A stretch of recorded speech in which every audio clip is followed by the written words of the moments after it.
안녕하세요. DJ 선아입니다. 오늘의 사연 시작해 보겠습니다. 안녕하세요. 저는 서울에 사는 60대 중반에 들어서는 오세웅이라고 합니다. 할머니가 저 어렸을 적에 인생이 덧없다라는 말씀을 자주 하셨어요. 대체 덧없다라는 말이 무슨 뜻인지 그땐 알지 못했어요. 그런데 나이가 들어가니 그 말뜻을 조금은 알 것 같네요. 어째 생각하면 정말 할머니의 말씀처럼 인생은 참 빠르고 허무해요. 참 덧없이 흘러가는 것 같아요.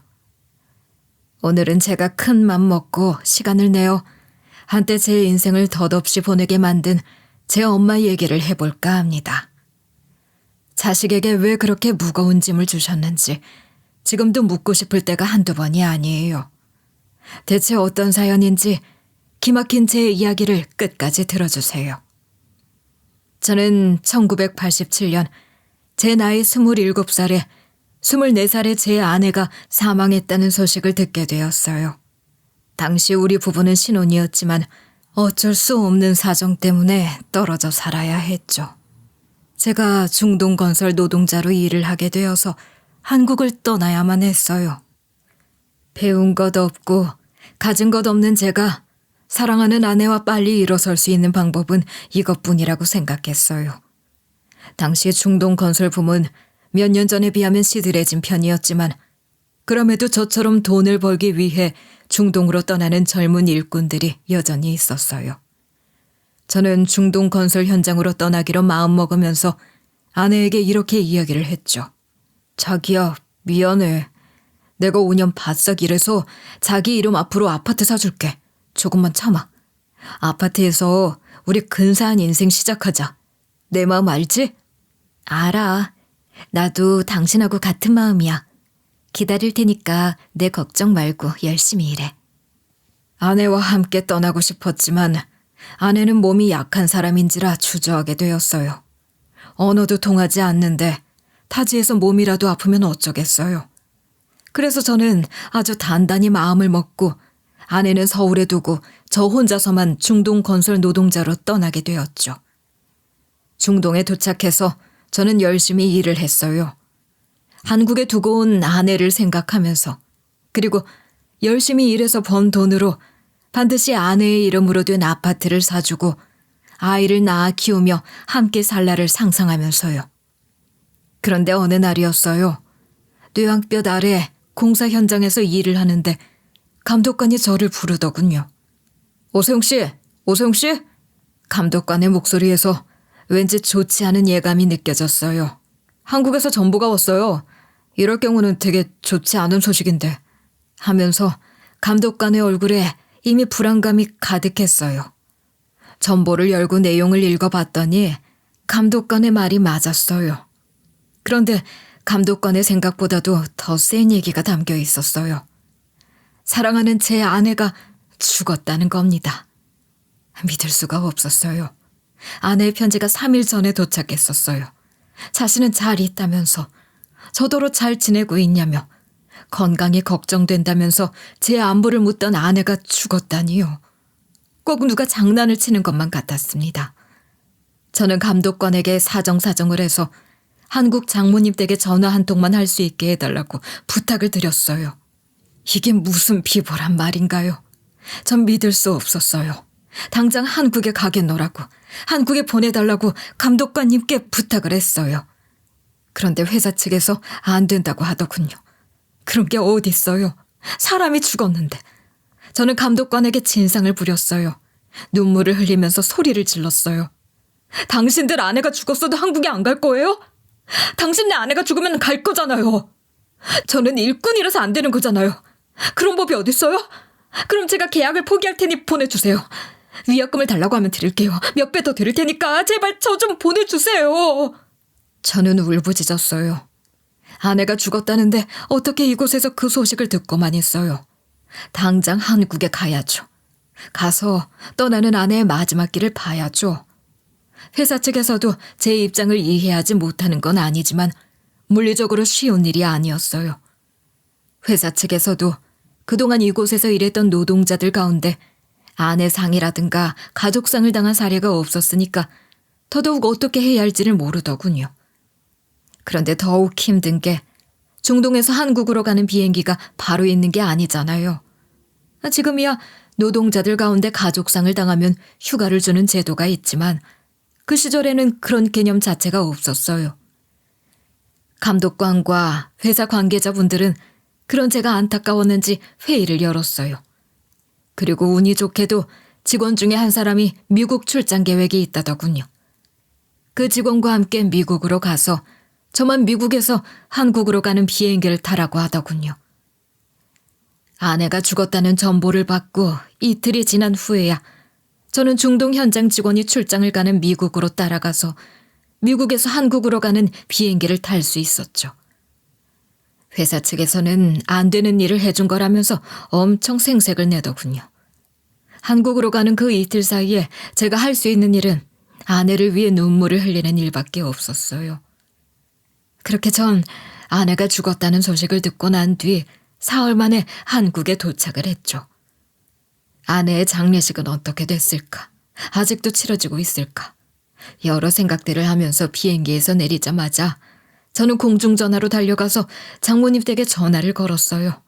장모님이 전화를 받더군요. 장모님, 저 오서방입니다. 방금 한국에 도착했어요. 장례식장이 어디예요?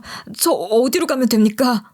온몸에 땀범벅이 되어 장모님과 통화를 하는데 장모님은 차분한 말투로 장례식도 끝나고 발인까지 마쳤네 하면서 훌쩍이시더군요. 저는 장모님 댁으로 곧장 달려갔어요.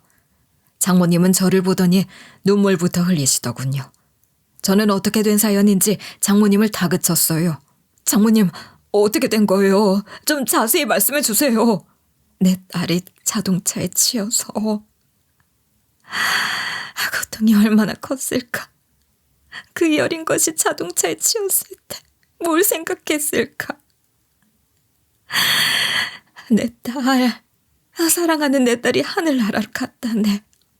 장모님은 아내가 죽은 자초지종을 들려주시면서 오열을 하셨어요. 한참 동안 말을 잇지 못하셨죠. 아내는 종종 친정에 와서 장모님과 시간을 보내다 갔다고 합니다. 그날도 친정에서 시간을 보내고 집에 돌아가던 아내를 그만 음주를 한 운전자가 과속을 하면서 횡단보도를 건너고 있는 아내를 차로 치었다고 하더군요. 아내가 떠나는 마지막 길도 보지 못하고 마지막 인사도 전 못했네요. 아내가 죽게 된 사연을 듣고 전 장모님과 펑펑 눈물을 흘렸어요. 장모님이 그러시더군요. 자네가 중동에 있는데 어떻게 오겠나. 나도 내 딸을 이렇게 잃을 줄 알았겠나. 겨를이 없어서 발인까지 치른 후에 그제야 자네한테 전보를 친 거야. 하늘로 간 내 딸도 이해할 걸세. 그리고 이렇게 왔으니까 됐어. 자네 온 거 내 딸도 알 거야. 지금처럼 핸드폰이 있었더라면 이 상황의 답답함이 덜했을 거예요. 당시 제 마음은 세상이 원망스러웠어요. 무거운 마음을 안고 장모님과 함께 저는 아내가 묻혀있다는 아내의 선산 가족묘를 찾아갔어요. 정말 아내의 무덤이 만들어져 있더군요. 저는 그 안에 잠들어 있을 아내를 생각하면서 펑펑 또 눈물을 흘렸지요. 그리고 무덤을 쓰다듬으며 말했어요. 여보, 미안해. 내가 미안해. 지켜주지 못해서 미안해.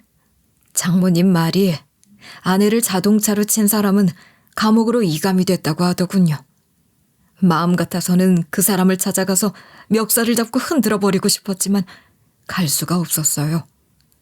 다음 날이면 저는 비행기를 타고 미국으로 가서 중동 현장 직원을 만나 다시 중동으로 되돌아가야 하니까요. 저는 그렇게 슬픔을 아는 채로 억울한 채로 중동 건설 현장으로 되돌아가야만 했죠. 중동으로 돌아가서 저는 한동안 방황을 했어요. 아내 생각 때문에요. 저는 아내를 잊기 위해서 몸부림을 쳐야만 했어요.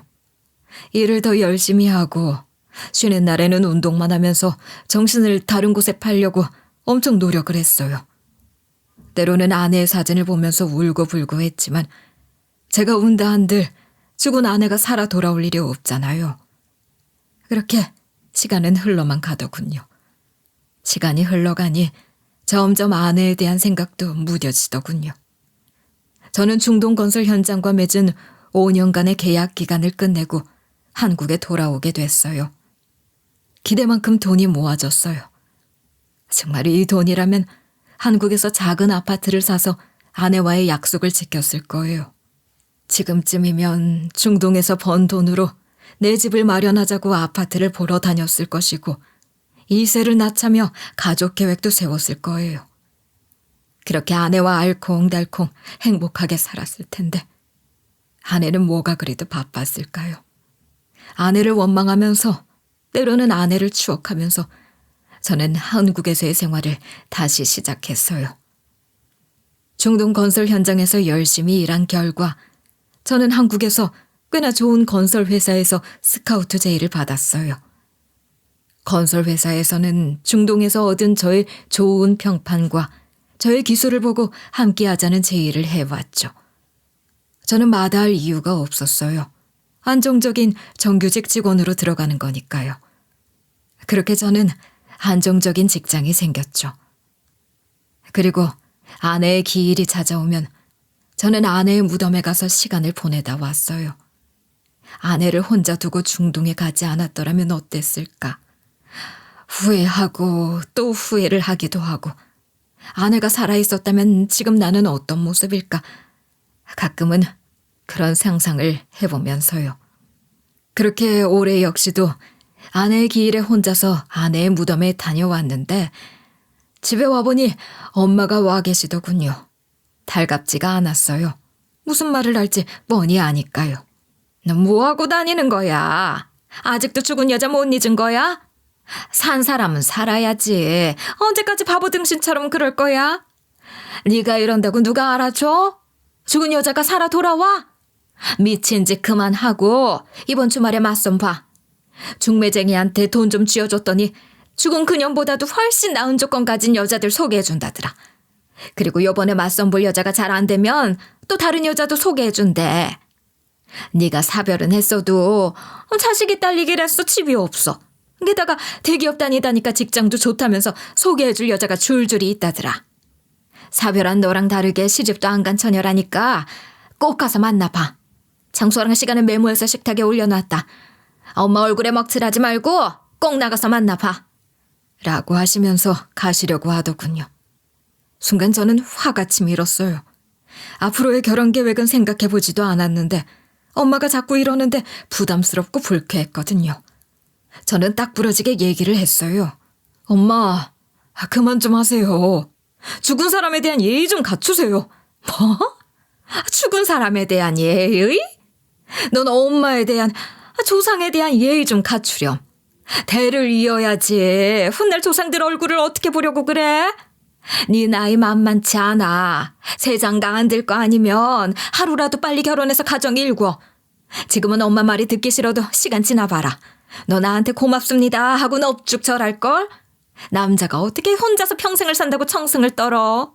남자든 여자든 혼자 사는 거 아니야. 빨리 결혼해. 그럼 다 잊게 되는 거야. 엄마, 제 인생이에요.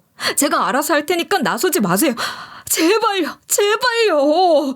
하고 저는 제 방으로 문을 쾅 닫고 들어가 버렸죠. 그랬더니 엄마가 제 방까지 쫓아오셨더군요. 제 방 문을 벌컥 여시더니 이제는 역정 대신 저를 아이처럼 타이르시는 겁니다. 세웅아, 한 살이라도 어렸을 때 장가 가야지. 그래야 신부 나이도 어려서 아이도 잘 나올 거 아니야. 안 그래, 아들? 엄마 말이 맞아. 길 가는 사람들 잡고 물어봐. 이 엄마 말이 맞는지 틀린지 말이다. 산 사람은 살아야지. 그러니까 제발. 순간 화가 치밀어 올라 버렸어요. 엄마, 오늘이 무슨 날인 줄이나 아세요? 제가 오늘 이런 얘기 들으면 더 심장이 터져버릴 거예요. 그러니 제발요.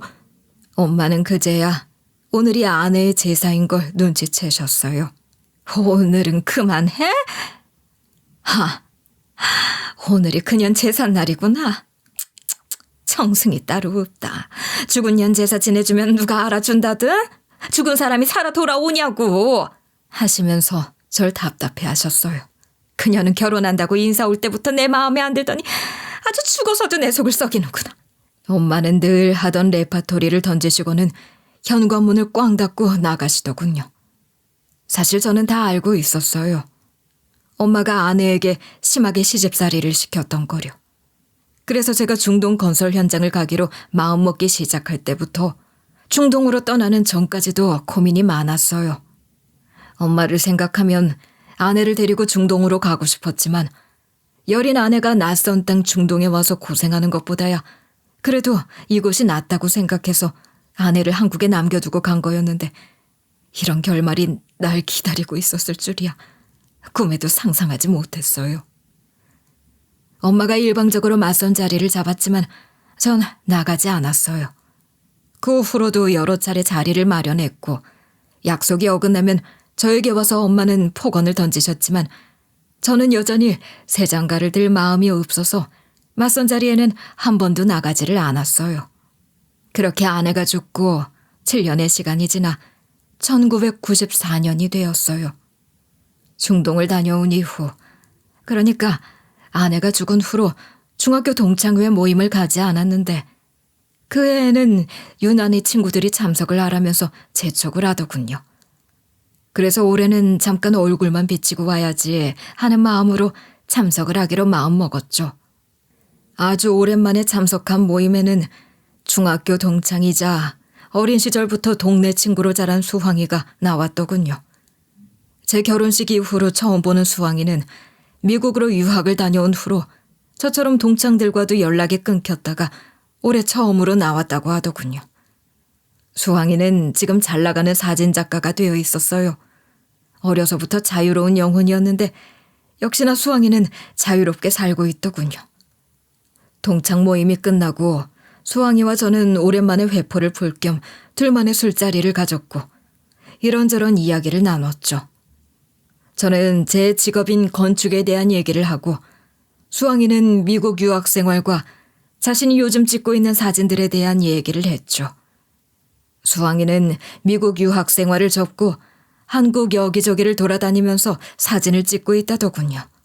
수황이 넌 유복한 집안에서 자라서 우리 동네에서 아마 너 혼자 미술학원 다녔을걸? 그러더니 결국은 예술하네. 한국에도 사진 찍을 곳 많지. 그럼 많지. 내가 유학하던 미국도 좋지만 우리나라처럼 멋진 곳은 없더라. 특히 난 자연을 많이 찍으러 산이나 바다, 들, 섬 이런 곳들을 많이 찾아다녀. 참, 내 사진들 좀 볼래? 하면서 수황이는 자신이 늘 가지고 다니는 카메라에 찍힌 사진들을 보여주었어요. 자연을 담은 풍경 사진은 너무나 좋았어요. 내가 사진에 대해선 잘 모르지만 좋다. 은근 힐링도 되네. 전시회 하면 초대해. 내가 꼭 가마. 한두 잔 술을 홀짝거리면서 이런저런 이야기들을 주고받다가 다음엔 가족에 대한 얘기로 자연스럽게 넘어가게 되었죠. 임마, 넌 결혼 안 해? 일만 할 거야? 어째 결혼 소식이 없어. 내가 아닌가 보지. 결혼 날짜 잡히면 너한테 제일 먼저 얘기할게. 너 결혼식 때 내가 사진 찍어줬었는데 넌 내 결혼식에 뭐 해줄래? 하고 묻더군요. 저는 전혀 기억을 못하고 있었어요. 뭐? 내 결혼식에서 네가 사진을 찍어줬다고? 그걸 기억 못해? 내가 너 결혼사진 찍어줬잖아. 진짜 서운한데. 그러고 보니까 사진까지 찍어줬는데 술 한 잔도 안 사고 중동으로 떠났네. 그러는 넌 냅다 미국으로 날랐잖아. 맞아요. 결혼하고 오래되지 않아 제가 중동 건설 현장으로 가는 바람에 정신이 없어서 친구들에게도 간단 말 없이 훌쩍 중동으로 떠나버렸죠. 수황이도 마찬가지였죠. 갑자기 미국으로 유학을 떠나버렸죠.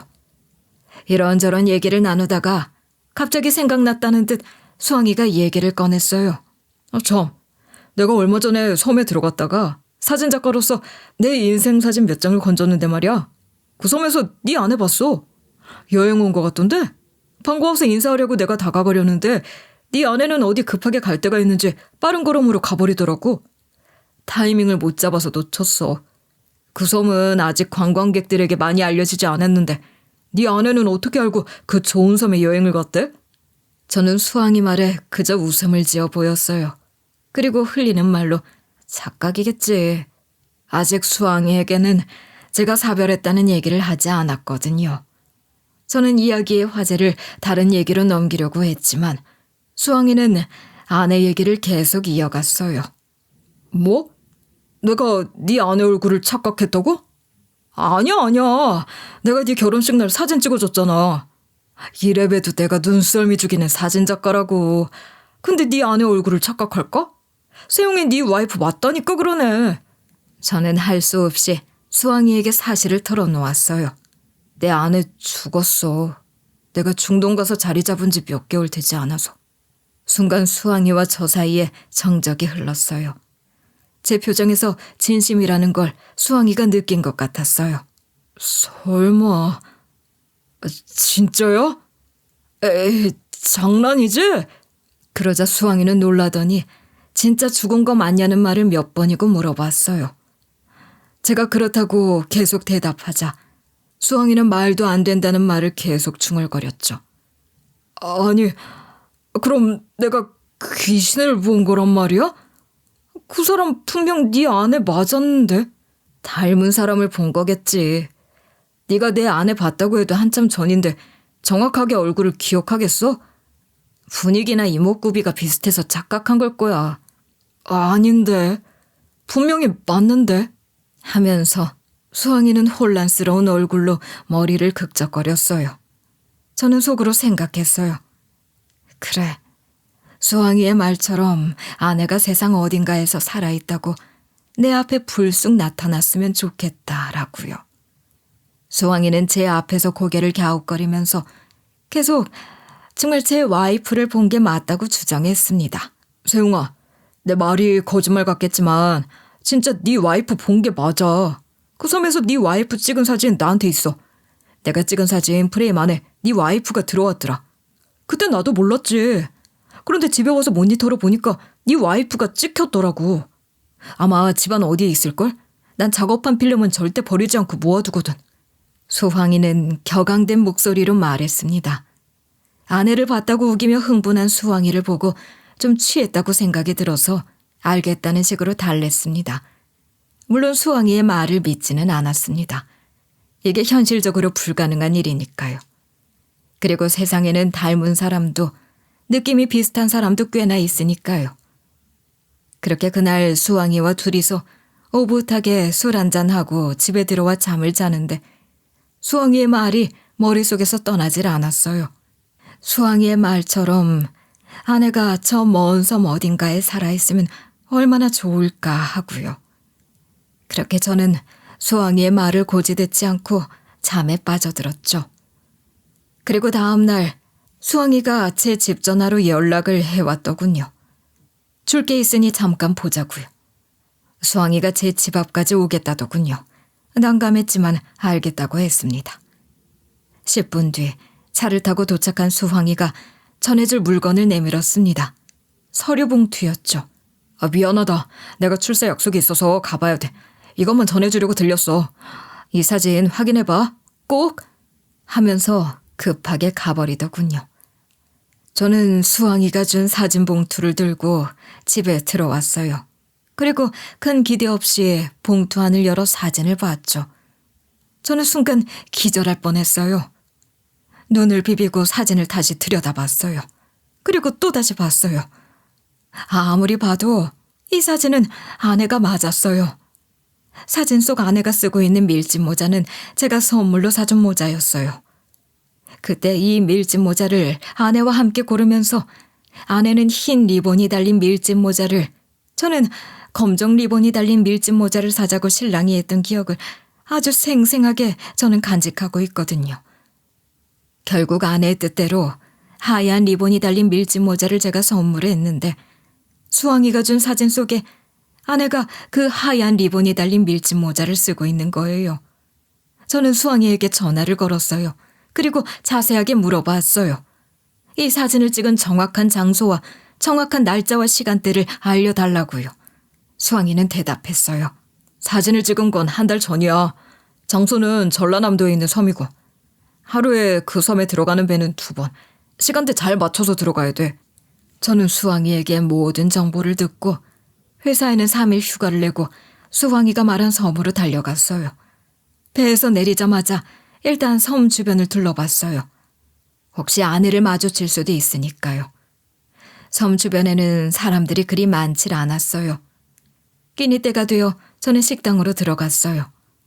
밥을 먹고 난 뒤에 식당 주인에게 물어봤죠. 수황이에게 받은 아내의 사진을 보여주면서 이런 여자를 이 섬 안에서 본 적이 있냐고요. 식당 주인은 사진을 보자마자 아는 척을 했어요. 아이고, 알죠. 알다마다요. 유나 엄마잖아요. 나라고 사는데. 왜요? 유나 엄마랑은 무슨 관계세요? 무슨 일이래요? 왜 찾는데요? 하면서 식당 주인은 저에게 관심을 보였어요. 그러면서 아내가 지금 살고 있는 집을 자세히 알려주더군요. 그때부터 제 심장이 2배로 뛰기 시작했어요. 수황이 말이 맞구나. 정말 아내가 살아있구나. 이때는 아내가 살아있다는 설렘에 아내와 장모님이 왜 내게 이런 거짓말을 했는지까지는 생각이 닿지 않았습니다. 그저 아내를 볼 수 있다는 생각뿐이었죠. 저는 식당 주인이 가르쳐준 아내의 집으로 쏜살같이 달려갔어요. 그러고는 아내의 집 앞에서 기다렸어요. 이 기분으로 아내를 본다면 어떨까? 심장이 터질 것만 같았어요. 문을 두드리는 손길을 내뻗는 것조차 긴장될 정도라 그렇게 한참 동안 아내의 집 문 앞에 서 있었죠. 마침내 용기를 내서 문을 두드리려는 순간 집안에서 인기척이 들렸어요. 그러고는 아내가 문을 열고 나왔어요. 저는 어느 정도 마음의 준비를 했기 때문에 생각보다는 덜 놀랬어요. 그저 시간이 멈춰버린 듯 했죠. 저를 본 아내는 순간 얼음이 되어버렸어요. 아내의 눈에는 놀람과 당혹스러움이 가득했어요. 저는 느낄 수가 있었어요.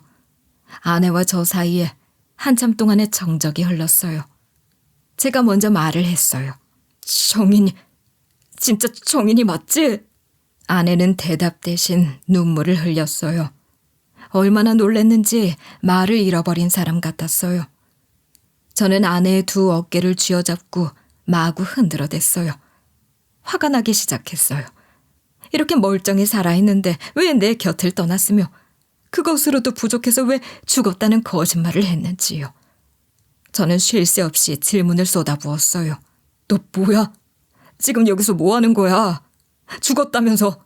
장례까지 치렀다면서. 묘도 있잖아.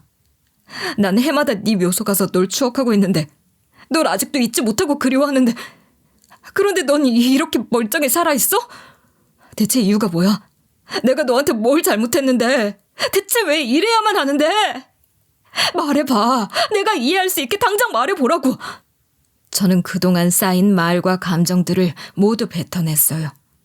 고래고래 소리를 질러도 분이 풀리지 않았어요. 저는 제 주먹을 벽에 대고 쳤어요. 당연히 손이 아팠지만 가슴 속에 쌓인 응어리가 어느 정도 내려가는 것 같았어요. 하지만 아내는 그때까지도 뛰는 심장을 주체하지 못하고 있더군요. 저는 주저앉아 있는 아내를 일으켜 세우고 일단은 아내를 안았어요. 꽉 껴안았어요. 이 느낌, 내 아내가 맞았어요.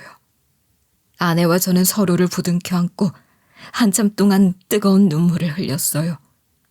이게 정말 꿈인지 생신지 믿어지지가 않았어요. 저는 재차 아내에게 물었어요. 너 정말 이정인 맞지? 내 아내 이정인 맞지? 아내의 목소리가 들려왔어요. 당신 아내 맞아? 아내는 저보다 더 많은 눈물을 흘리고 있었어요. 죽었다던 사람이 이렇게 살아있다고. 그리고 이렇게 만나다니. 저는 제 뺨을 때려봤어요. 맞아요. 이건 정말 현실이었어요. 제 앞에 죽었다던 아내가 이렇게 멀쩡하게 살아있었어요. 제 감정을 진정시키고 나자 이제는 이성적인 생각이 물밀듯이 밀려오기 시작했어요. 아내가 살아있다는 걸 알게 되어 너무나 고맙고 기쁜 일이지만 왜 이런 일이 벌어진 건지 저는 궁금했어요. 그리고 배신감도 함께 밀려들었어요. 저는 아내를 추궁했어요. 이제 말해봐. 왜 그런 건지. 왜 죽었다는 거짓말로 내 곁을 떠났는지. 이렇게 살아있으면서 대체 왜 그런 건지 설명해줘. 내가 이해할 수 있게. 일단 집으로 가자. 손등이 다쳤잖아. 왜 내가 떠날 수밖에 없었는지도 다 설명해줄게. 아내는 그 이유를 알려주겠다며 저를 자신의 집으로 데리고 들어갔어요. 아내는 벽을 치다가 다친 제 손의 상처를 소독을 해줬어요. 그리고 아내는 제가 궁금해하는 모든 것을 막 해결해 주려고 하는데 한 여자아이가 방으로 들어와서는 아내에게 엄마라고 하더군요. 아이는 아내의 무릎에 앉더니 저를 경계하는 눈빛으로 바라봤어요. 아까 식당 주인이 유나 엄마라는 말을 했기 때문에 어느 정도 마음의 준비는 하고 있었죠. 그런데 막상 여자아이가 엄마하고 아내를 부르는데 감정이 묘하더군요. 아내가 재혼을 한 건가? 저와 살 때는 아내가 임신을 했던 적이 없었기 때문에 그런 생각도 해봤죠. 아내는 아이를 안고서 한참 동안 아무 말도 하지 않았어요. 저 역시 아내가 말을 할 때까지 아무 말도 하지 않고 기다렸죠. 아이는 아내의 품에 안겨서 계속 저를 경계하는 눈으로 바라보더군요. 그런데 아이의 얼굴을 보는데 묘하게 낯설지가 않더군요. 그러다 생각이 떠올랐어요. 이 아이는 장모님 사진 속에서 본 아이인데. 그럼 장모님도 당신 살아있는 거 알고 있던 거잖아. 장모님까지 날 속인 거야? 저는 불과 2주 전에도 장모님을 뵈었어요. 그때도 장모님은 아내에 대한 얘기가 없었는데 이게 어떻게 된 일일까요? 그날 카페에서 장모님을 만나 뵐 때 일이었어요. 카운터에서 커피를 가져오면서 의자 위에 올려둔 장모님의 가방이 제 무릎을 치고 말았죠. 순간 장모님 가방이 바닥에 떨어졌는데 가방 지퍼가 열려 있어서 가방 안에 지갑이며 화장품이며 손수건 등이 우르르 쏟아졌죠. 바닥에 쏟아진 물건 가운데는 인화된 사진 여러 장이 있었는데 저는 그 사진들을 별 생각 없이 주워드렸죠. 그러고는 그 사진을 보면서 장모님께 물었어요. 7살 정도 되는 여자아이의 사진이 한 장도 아닌 여러 장이 있었으니까요. 이 아이 누구예요? 눈매가 장모님 닮았는데요? 제 물음에 장모님은 대답 없이 그저 웃기만 하시더군요. 근데 뭐랄까, 웃고는 있지만 왠지 당황한 게 느껴지더군요. 장모님은 떨리는 목소리로 친척 아이야 라고만 말하고는 사진들을 얼른 가방에 쑤셔 넣어버리셨죠. 저는 아내가 죽었어도 아내를 잊지 못하고 장모님과 연락을 하며 지냈어요. 아내가 이 세상 사람이 아니라고 해도 장모님의 안부는 물어야 한다고 생각했죠. 그리고 무엇보다 죽은 아내와의 유일한 연결고리가 장모님이었기 때문에 그 끈을 놓고 싶지 않아서였어요. 그리고 그보다 더 큰 이유는 그게 죽은 아내에 대한 예의이자 장모님에 대한 예의라고 생각했기 때문이에요. 중동에서도 죽은 아내에 대한 그리움을 장모님에게 편지를 써서 대신했고 한국에 돌아와서도 장모님의 생신과 1년에 2번이는 명절은 꼭 찾아뵙고 인사를 드렸죠. 장모님 역시 마찬가지였어요. 혼자 사는 절 위해서 가끔 과일이며 반찬도 챙겨주시곤 했죠. 그렇게 장모님과 불과 2주 전에도 함께 차를 마시면서 이런저런 얘기를 나눴는데 장모님이 어떻게 저한테 이럴 수가 있을까요? 제가 아이의 사진을 보고 누구냐고 물었을 때 장모님은 아주 태연하게 친척 아이라고 하셨는데 그게 딱 거짓말이었다니. 이 모든 사실을 알게 되니 장모님이 야속하더군요. 기가 막히더군요. 그간 연락을 하지 않았으면 모를까 저를 만나면서 저를 어떤 마음으로 속이신 걸까요? 아내는 아이에게 밖에 나가서 더 놀다 오라고 얘기를 하더군요. 그리고 아이가 나가자 아내의 표정이 진지해졌어요. 그리고는 하는 말이 충격적이었어요. 저 아이가 당신과 내 아이야. 이름은 유나라고 지었어. 당신 호적에 올릴 수 없어서 내 성을 따라서 이유나가 됐어. 뭐라고? 내 아이라고? 저는 어처구니가 없었어요. 아내가 살아있는 것도 제 아이가 세상에 태어났다는 것도요. 대체 이게 뭐야? 왜 날 속이는데?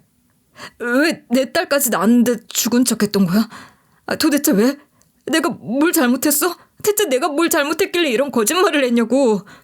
제 목소리가 격앙되어 버렸어요. 정말이지 이해가 가지 않았어요. 제가 뭘 잘못했는지, 대체 뭐 때문에 그런 건지, 제 자식까지 낳아 기르면서 왜 죽었다는 거짓말을 해야만 했는지 정말이지 이해할 수 없었어요. 아내는 그간의 사연 보따리를 저에게 풀어놓았어요. 아내가 거짓말을 할 수밖에 없었던 이유는 알고 보니 제 엄마 때문이었더군요. 엄마가 아내에게 그랬다고 하더군요. 임신했다는 말 내 아들한테는 하지 마라. 그리고 뱃속에 아이가 딸이면 바로 지워라. 알았지? 만약에 내 아들한테 임신했다는 말 하기만 해봐. 가만 안 둘 거야. 알아들어? 이 말 때문이었다고 해요. 우리 엄마는 아들에 대한 집착이 엄청 강했습니다. 어느 정도였냐면 아들을 낳기 전에는 정식으로 혼인신고는 안 된다고 막을 정도였습니다. 아내가 임신하게 되면 아이가 딸일 수도 있을 텐데 정말 말도 안 되는 요구였죠. 그러나 그 당시에는 우리 둘 다 엄마 말을 듣는 척 했었어요. 나중에 딸을 낳게 돼도 혼인신고는 할 생각이었지만 당장은 부모님의 결혼 허락을 받는 게 중요했으니까요. 지금이야 그런 일이 없지만 당시만 하더라도 아들을 선호하는 사상이 있었던 시절이죠. 줄줄이 딸을 낳을 수가 없으니 산부인과에서 성별을 알아본 뒤에 아이를 포기하기도 했었죠. 개인 산부인과 병원에서는 은근 그런 일들이 비일비재했었다고 해요. 그래서 나라에서는 이를 막으려고 성별감별 금지법이 생겼다고 해요. 아내가 임신 사실을 알았을 때는 성별감별 금지법이 아직 생기기 전이었고 그 후 몇 달 뒤에 성별감별 금지법이 생겼다고 하니 그거 참 아이러니하죠. 제가 중동으로 떠나고 아내는 임신 사실을 알게 되었고 바로 엄마에게 임신 사실을 말씀드렸다고 해요. 그런데 엄마는 기쁨보다는 염려가 앞서서는 세용이한테는 아직 비밀로 해라. 만약 딸이면 낳지 말아라. 꼭. 그래서 아내는 저한테 임신 사실을 말할 수 없었다고 해요. 그리고 병원에 갔더니 뱃속에 아이가 딸이라고 하더래요. 아내는 겁이 났겠죠. 엄마가 아이를 낳지 말라고 할까 봐서요. 그러나 성별에 집착하는 엄마는 아내가 병원에 갈 때도 따라가겠다고 우겨서 기어이 성별을 알아냈습니다. 딸인 걸 알자 엄마는 한약을 지어 오셨다고 해요. 이거 먹어라. 애 떨어지는 약이다. 수술하는 것보다 100번 낫겠지. 하루라도 빨리 먹어야 네 몸에 좋다고 하더라. 미련 갖지 말고 빨리 먹어.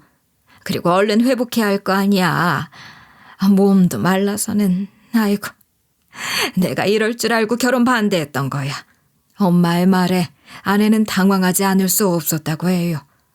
어떻게 뱃속에서 자리를 잡고 자라고 있는 아이를 낳지 말라고 하는지 아내는 너무나 무서워서 장모님 집으로 도망을 갔다고 해요. 아이를 낳지 말라는 엄마의 말 때문이기도 하지만 엄마의 시집살이가 너무 심해서 장모님 앞에서 펑펑 울었다고 해요. 그때 아내가 24살이었으니 감당하기에 어려도 한참 어린 나이죠. 장모님은 이때 아내가 죽었다고 거짓말을 한 거죠. 마침 선산에 최근 복묘를 한 묘소가 하나 있었는데 장모님은 그 묘소가 딸의 묘라고 하면서 연기를 한 거죠. 죽은 사인은 아내가 교통사고를 당해 흉하게 죽었다고요. 차마 사돈을 보여줄 수 없어서 후다닥 장례 치르고 무덤을 만들었다고 울고 불고 애통해하면서 거짓 연기를 했더래요. 아들을 낳기 전까지는 안 된다고 반대하는 어머니 때문에 혼인신고를 안 했다 보니 속이기도 더 쉬웠을 겁니다. 엄마는 처음엔 장모님의 말을 믿지 않았다고 합니다. 그런데 묘소를 보고서 믿더랍니다. 묘가 만들어진 지 얼마 되지 않았으니까요. 그렇게 엄마를 속이고 혹시라도 엄마가 눈치를 챌까 봐 심장이 두근두근거렸는데 아내의 가짜 묘 앞에서 엄마가 장모님에게 그러더랍니다. 오히려 잘 됐네. 내가 점을 봤더니만 그러더라고. 당신의 딸과 우리 아들 사이에는 딸만 줄줄이 5이 있다고. 하늘이 도왔네. 세상에, 죽은 딸아이의 묘 앞에서 잘 됐다고 박수치는 엄마를 보고서 장모님은 내 딸이 왜 그랬는지, 왜 시어머니를 그토록 무서워했는지 알겠다고요. 그리고 이런 거짓말을 한 게 잘한 거라고요. 그러고 나서 아내는 섬으로 떠나버린 거라고 해요. 아내가 간 섬은 장모님의 외가 식구들이 많이 살고 있는 곳이어서 그곳 친척들의 도움을 받아서 아내는 자리를 잡게 된 거죠. 아내의 계획은 아이가 성인이 될 때까지 숨어서 살려고 했대요. 그렇게 죽은 줄로만 알았던 아내를 다시 만나고 저는 서울로 돌아오는 버스 안에서 이런저런 생각이 들었어요. 생각은 꼬리에 꼬리를 물고 이어지다가 문득 엄마가 했던 말이 떠오르더군요. 니처 죽은 게 마음에 걸려. 꼭 거짓말 같단 말이야. 그리고 네 장모도 이상해. 장례를 그렇게 후다닥 치르니. 하나밖에 없는 딸이 그것도 교통사고로 애통하게 죽었는데. 암튼 찝찝해. 맞아요. 제가 중동건설 현장에서 급하게 귀국해서 장모님을 뵈었을 때도 이상한 점이 한둘이 아니었어요. 그때 저는 빨리 중동으로 돌아가야 했기 때문에, 그리고 생각지도 못했던 일들이라 경황이 없었는데 이제와 차근차근 생각해보니 이상한 점이 한둘이 아니었더라고요. 엄마는 이런 말도 하셨어요. 내가 말이다. 장례식장에 간다고 했더니만 네 장모가 오지 말래. 그래서 왜 그러냐고 내가 되물었더니만 한다는 말이 무당이 그러더란다. 배 안에 아이를 가진 여자가 죽으면 시댁 식구들은 오면 안 된다나. 아들한테 안 좋다는 거야. 어차피 아들은 산 사람이니 재혼해서 다시 대를 이어야 할 것 아니냐. 부정타니까 오지 말라는 거지. 그때는 그게 잘 됐다고 생각했어. 왜냐면 널 위해서. 그리고 이번엔 약한 며느리 말고 짱짱한 며느리 얻어서 아들 봐야겠다고 생각했어. 근데 뭔가가 두고두고 찝찝한 거야. 장례식장 가서 내 눈으로 확인을 했어야 하나. 그래서 묘를 보여달라고 했더니 묘는 보여주더라. 그런데도 참 찝찝했어. 아직도 찝찝하다. 엄마의 말에 저는 당황했어요. 저는 아내가 임신했던 사실을 몰랐으니까요. 제가 되물었어요. 엄마, 그게 무슨 말이에요? 배 안에 아이를 가졌다뇨. 아내가 제 아이를 가졌어요? 그렇게 묻자 엄마는 당황하셨어요. 그러고는 말을 얼버무리더군요.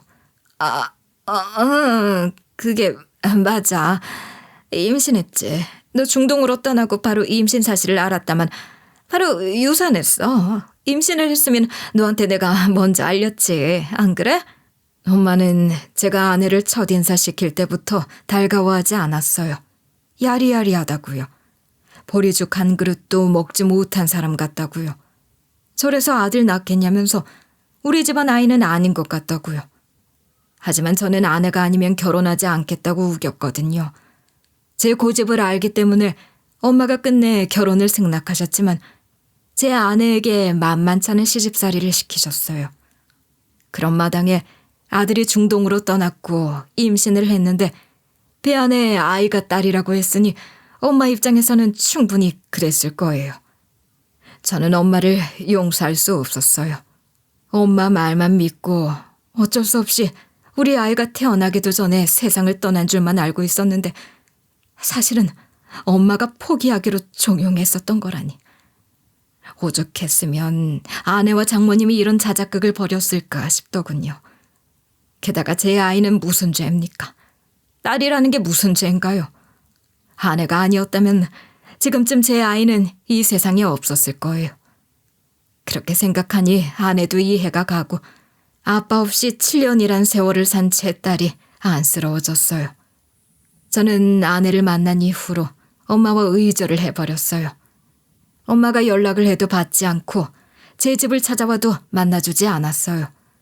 엄마 얼굴을 마주한다면 제가 그간 쌓인 모든 감정들을 엄마에게 퍼부어버릴 것 같았거든요. 그리고 아내와 장모님과도 잠시 동안 연락하지 않았어요. 친구 수황이가 아니었음 저는 아무것도 모른 채 살았을 거 아니에요. 아무리 엄마의 시집살이 때문이라고는 하지만 제가 그렇게 사랑하는 사람이었고 중동에 다녀와서도 아내를 잊지 못하고 산다는 것을 그 누구보다도 장모님은 아셨을 텐데 어떻게 저한테 이럴 수가 있는지 저는 이해할 수 없었어요. 밀려오는 배신감을 저는 주체할 수 없었어요. 마음 같아서는 엄마처럼 아내와 장모님과도 의절해버리고 싶었지만 제 딸이 눈에 밟혔어요. 딸아이가 눈에 아른거려서 당장 달려가고 싶더라고요. 그래서 저는 아내에게 말을 했죠. 교육적으로도 그렇고 내가 아이가 자주 보고 싶으니 서울로 올라와. 이제 살림도 합쳐야지. 언제까지 섬에서 숨어 살 순 없잖아. 일단은 장모님 집에 있어. 장모님 집까지 엄마가 찾아갈 리가 없잖아. 그렇게 아내는 서울에 있는 장모님 집으로 이사를 하게 됐어요. 저는 아내도 예전처럼 사랑하지만 딸아이가 더 예뻤어요. 가슴 한편에서는 아내와 장모에 대한 배신감이 사무치는데도 딸아이 때문에 어쩔 수가 없더군요. 그렇게 저는 아내와 장모님을 받아들이게 됐고 살림을 합치게 되었죠. 저는 세 가족이 함께 살 수 있는 공간으로 이사했습니다. 장모님은 저에게 잘못을 빌겠다면서 앞에서 무릎을 꿇고 말씀하시더군요. 오서방, 미안하네. 언젠가는 말을 하려고 했어. 그런데 말문이 열리질 않더구나. 모든 게 나 때문에 이렇게 됐는데 미안해서 말이 떨어지지가 않더라고.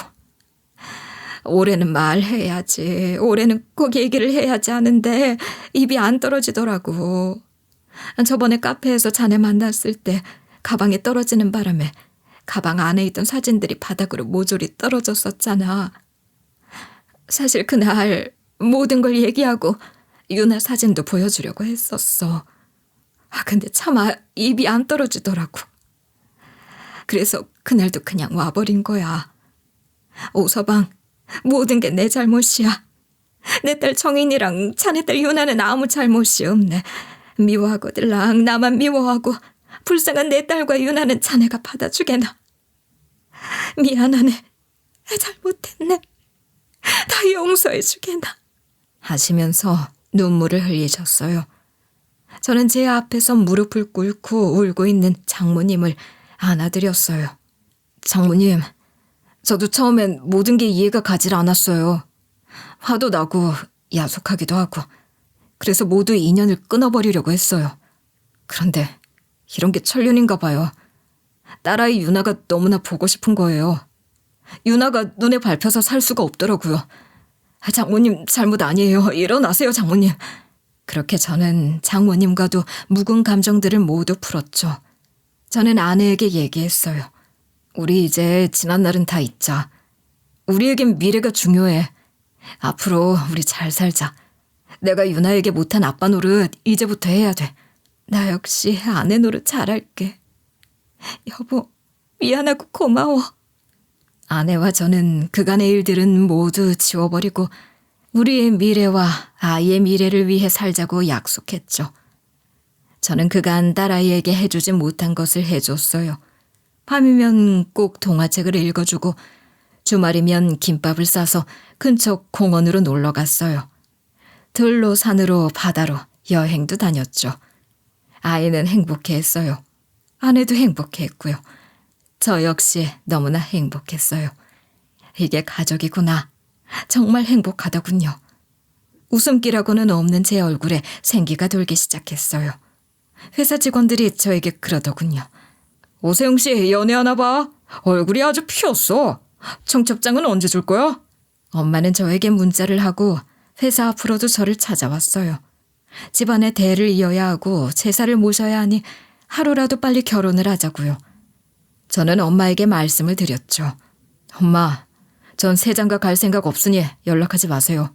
엄마는 이때까지도 아내와 유나의 존재를 모르는 상태였습니다. 이유도 모른 채 제가 연락도 안 받고 심지어 이사까지 갔으니 엄마는 답답했겠죠.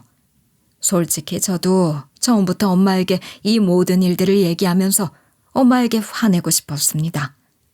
아내가 오죽했으면 죽음이라는 말로 엄마 곁을 떠나려고 했겠냐고요. 그리고 뱃속에 제 아이를 포기하라고 약까지 사다 주었다면서요? 하고요. 당장이라도 따져 묻고 싶었지만 아내가 살아있고 내 딸이 세상에 태어났다는 사실을 알게 되면 엄마는 무릎을 가리지 않고 또 무슨 해코지를 할지 몰라서 저는 참아야만 했죠.